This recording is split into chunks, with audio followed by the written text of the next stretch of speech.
And now we're going to pour the liquids over the ingredients in the pie shell.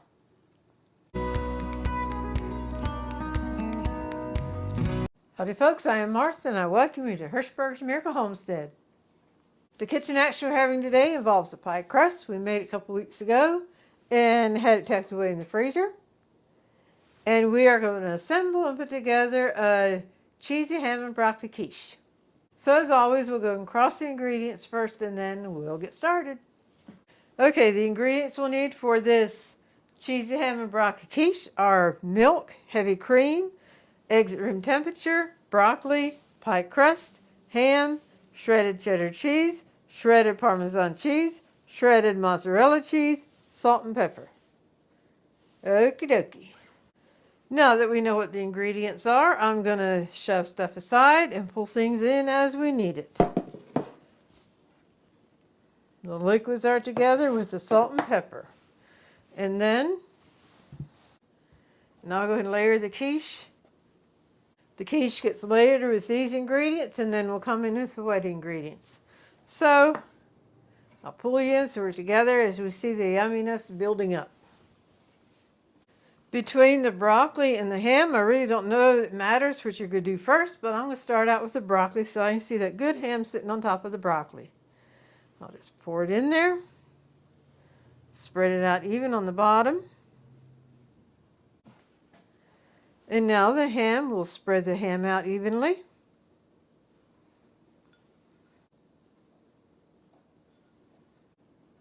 Looking good, looking good. And now the cheeses.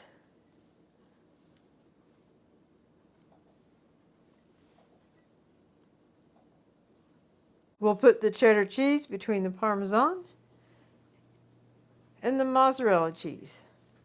Not that it matters, I'm just doing it just because I feel like it.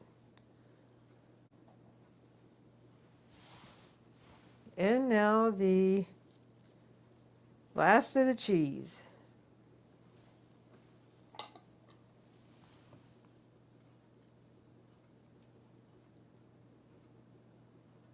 We're going to set this aside now and come in with our liquids, salt and pepper, and eggs. And I'm going to actually mix it in a 4-cup, it's probably near a 5-cup measure cup, so I have a spout to pour it over. Before I proceed any further, I want to give a big thank you to each and every subscriber. Whether you are our new subscriber, which we welcome you and so glad you're part of our YouTube family, to our very first subscriber. We have reached a milestone of 2,000 subscribers, and for us that is a milestone. So thank you, thank you. We would not have reached that without you. So you're definitely a part of our YouTube community and YouTube family. So thank you for helping us to reach that point.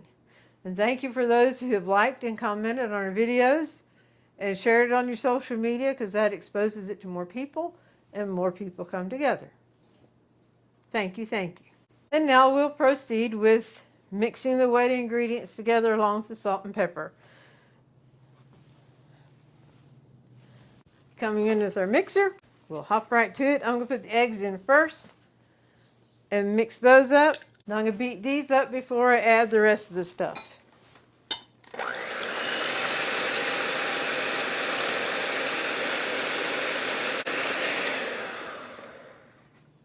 Salt and pepper and milk.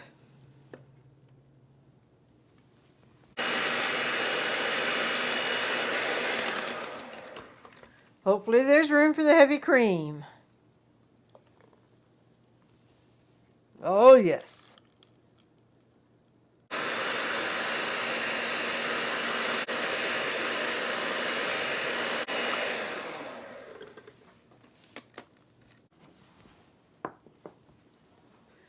Okay, this right here is the basics for a quiche. And then you can add whatever you want. Use your imagination on your vegetables or your meats, your cheeses. And these are the items we chose for this quiche. And now we're going to pour the liquids over the ingredients in the pie shell.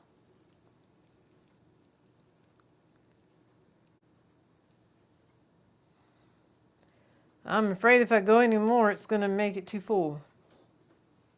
Just make sure everything's under liquid here. I see some of the cheese that's sitting on top still dry. Okay, with the liquid that it did not take, I don't want to overfill that and have a big mess, so we'll just put it in here. I like mild cheddar cheese, and Dorothy likes sharp, so she said put sharp in here and she'll eat it.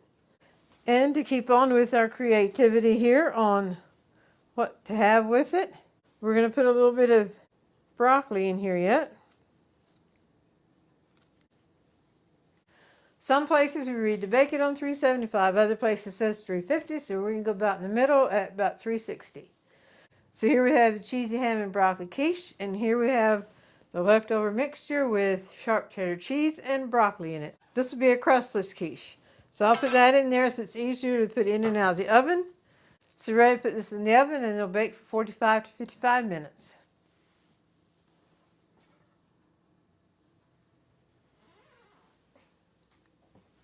And during that time, it gives me time to give the kitchen a new look behind me and get things washed up.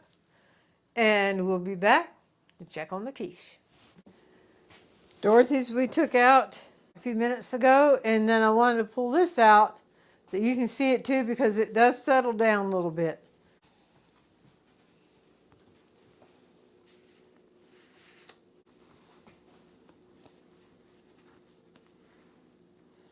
Here it is, all beautiful and gorgeous and smelling wonderful.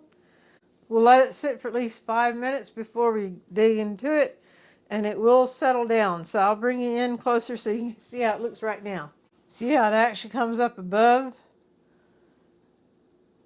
See how as it settles, why it'll settle on down. And in 5 minutes or so, then we can come back to it. And here's a little one. We had taken it out earlier and it already settled down. This part is not necessary at all, but if you're cooking for guests or you're cooking for a community of people and you wanted to pretty the top up, we just did a little bit of broccoli here, so it's because broccoli is in the quiche. So we're just going to put a little bit of broccoli around, just to add some color to it. No particular pattern, just putting it on. Guess this is what you can call playing. Well, we've tried to beautify it a little bit for you all. Hope you enjoy the beauty of the quiche.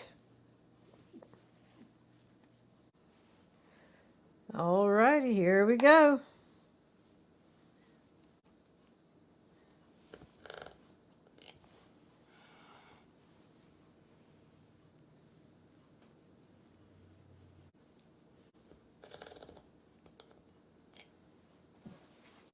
Are you ready?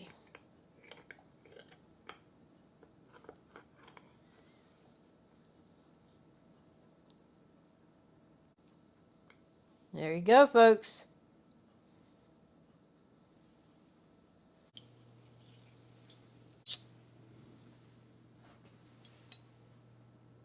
There you go, folks. This quiche is yummy, scrumptious, and delicious. Next time I'm going to omit a cup of milk, and everything should fit into my extra large pie shell. This custard is fine, but we do prefer a firm custard, so 1 less cup of milk should also take care of that. Folks, I thank you for joining me in the making of this cheesy ham and broccoli quiche. If you all make it, we hope you enjoy it. And now I'm going to take you with me outside, and we'll be planting some things in the garden, so come right along. And I have planting garden on my mind, and we are going to be doing sweet potatoes, and not just food, but we have some flowers to plant as well, and a squash plant, zucchini squash. So I thought about not recording because we're on crunch time, but I'm just going to let the camera roll and work. Talk little, work much. Okay, we have sweet potato plants here that we had ordered, and at this point, I'm just going to break them apart and lay them down, and then we'll come through and plant them.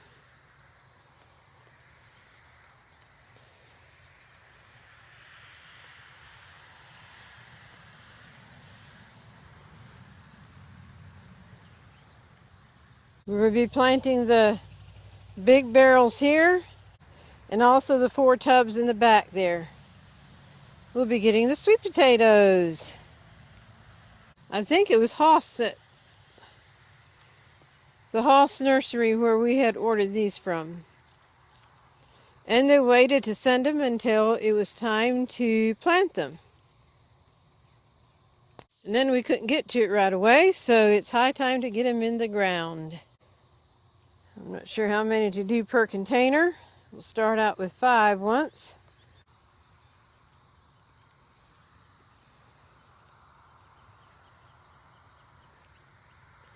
It's beautiful out here right now, temperature-wise. It's been a chance of rain about all day, but it hasn't come yet, which I'm glad I can get these in. And once these in, then let the rain come, huh? The trellis netting here, we actually got off of Amazon. Some other gardeners have used it, and spider webs, you're not appreciated. Move on, move on. We were taking down memory lane this morning when friends of ours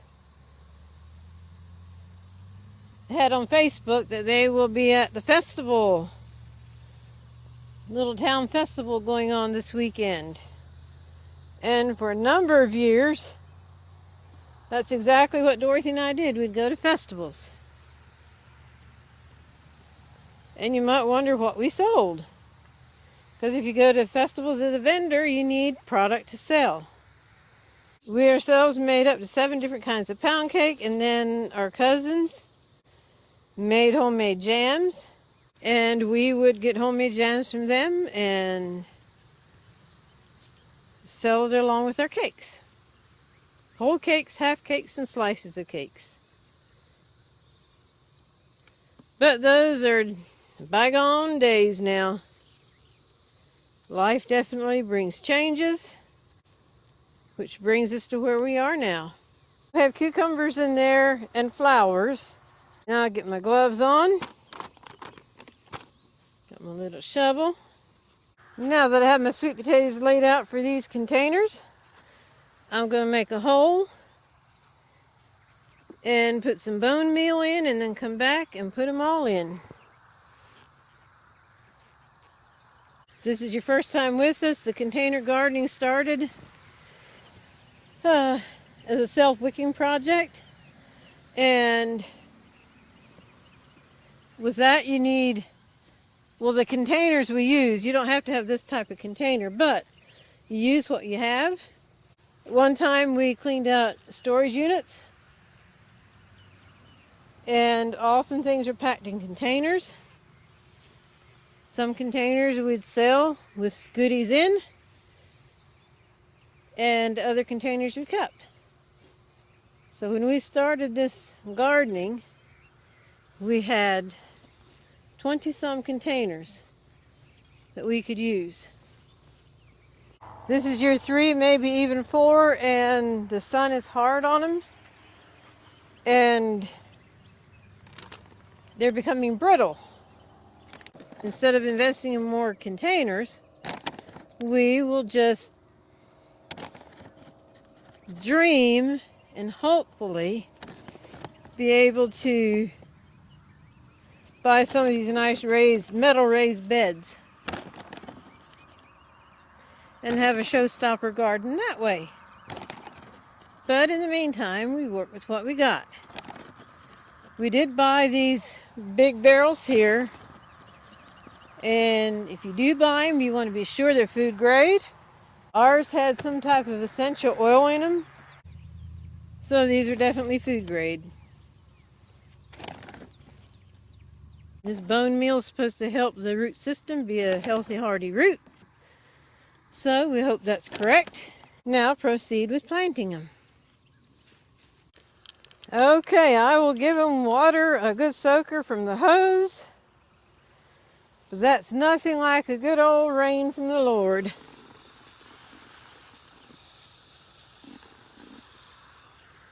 It's something when you don't have a garden planted. Last year we had very little planted. And so The rain, if it rained or not, why, that was no big deal. But when you have stuff in the ground planted, you rejoice when you see that rain coming. We had chance of rain most of the day today, but hasn't done it yet. What kind of memories do you all have of gardening as a child? And maybe you didn't have parents that garden. My mom took on the project of gardening more so than Dad. She enjoyed making work fun for the children. And she had 7 of them, so yeah. Buddy and I are the youngest. We're twins. And when we were born, number 6 and number 7 of the family, our oldest brother was 8.5 years old. So yeah, she could use the help, but she also made it fun. And one of the good memories I have is peas. We had a big pea patch. And we'd sit in the living room, and there was a chandelier in the middle of the living room, and it probably started out with our brothers. They would throw the pea pods up and try to wring them into the chandelier glass. And no, Mom did not stop us. She just said, have fun, and then be willing to help clean up. So that was a fun memory we have. I don't think this needs more dirt here. Go ahead and trim this up a little bit.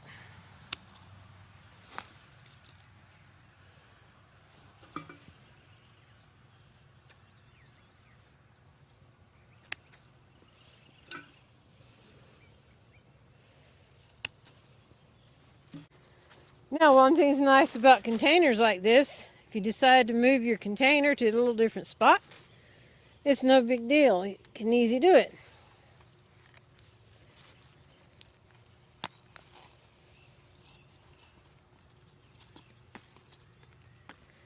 So here it goes for a zucchini squash.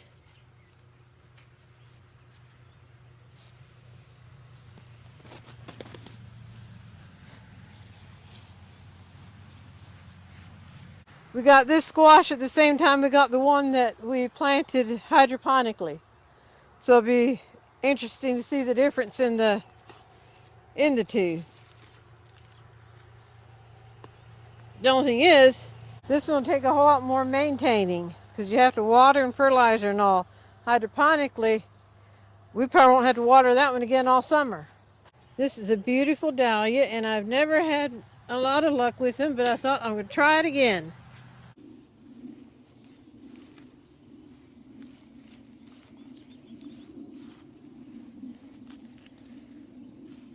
Cars and trucks and semis going by on the highway, airplanes, and sometimes helicopters overhead.